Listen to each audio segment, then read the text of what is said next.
Hi friends, welcome to Siri trends. ಇವತ್ತು ಏನಪ್ಪ ಈ ಥರ ಬುಟ್ಟಿಯಲ್ಲಿ ಇಟ್ಟು ತೋರಿಸಿದ್ದಾಳೆ ಅಂತ ಅಂದ್ಕೋಬೇಡಿ. ಇದು ನನಗೆ ಎಳ್ಳು ಬೆಲ್ಲ ನಮ್ಮ ಫ್ರೆಂಡ್ಸ್ ಕೊಟ್ಟು ಕಳಿಸಿದ್ದು. ಇದು ಬಂದು ನನಗೆ ಕೊಟ್ಟಾಗ ತುಂಬ ಅಂದರೆ ತುಂಬ ಖುಷಿ ಆಯಿತು. ಅದನ್ನು ನಾನು ನಿಮ್ಮ ಹತ್ರ ಶೇರ್ ಮಾಡ್ಕೊತಾ ಇದ್ದೀನಿ.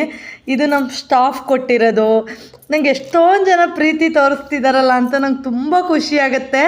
ಇದೆಲ್ಲ ನಾನು ಲೈವ್ ಮಾಡಿದಿಂದ ನನ್ನ ಶಾಪ್ ಇಟ್ಟಿಂದ ಬಂದಿರೋ ಗಿಫ್ಟ್ಗಳು. ರಿಲೇಷನ್ಸ್ ಕೊಡೋದೆಲ್ಲ ಬಿಟ್ಟು ನನಗೆ ಬೇಕಾದವರು ಈಗ ಕೊಡೋದ್ರಿಂದ ನನಗೆ ತುಂಬ ಖುಷಿ ಆಗ್ತಿದೆ. ಇದು ನಿಮ್ಮ ಹತ್ರ ಶೇರ್ ಮಾಡ್ಕೋಬೇಕು ಅನ್ನಿಸ್ತು, ಹಾಗಾಗಿನೇ ಶೇರ್ ಮಾಡ್ಕೊಂಡಿದ್ದೀನಿ. ನೋಡಿ ಎಷ್ಟು ಚೆನ್ನಾಗಿ ಕಳಿಸಿದ್ದಾರೆ ಗೊತ್ತಾ. ಅವ್ರು ನನಗೆ ಪೋಟರ್ ಬುಕ್ ಮಾಡಿ ಇದನ್ನು ಕಳಿಸ್ಕೊಟ್ಟಿರೋದು. ಅವ್ರ ನೇಮು ನನ್ನ ನೇಮ್ ಥರನೇ ಸುಪ್ರಿಯಾ. ನನ್ನ ಹೆಸರು ಸುಪ್ರಿಯಾ, ಅವರು ಸುಪ್ರಿಯಾ. ಹಂಗಾಗಿ ಇದು ಅವ್ರು ಕೊಟ್ಟಿರೋದು ನಂಗೆ ತುಂಬ ಖುಷಿ ಆಗ್ತಿದೆ. ಅವ್ರಿಗೆ ಈ ಮೂಲಕದಿಂದ ಧನ್ಯವಾದಗಳು ಹೇಳೋಕ್ಕೆ ಇಷ್ಟಪಡ್ತೀನಿ. ತುಂಬ ತುಂಬ ಥ್ಯಾಂಕ್ಸ್ ಸುಪ್ರಿಯಾ ಫ್ರೆಂಡ್, ತುಂಬ ತುಂಬ ಥ್ಯಾಂಕ್ಸ್. Thank you.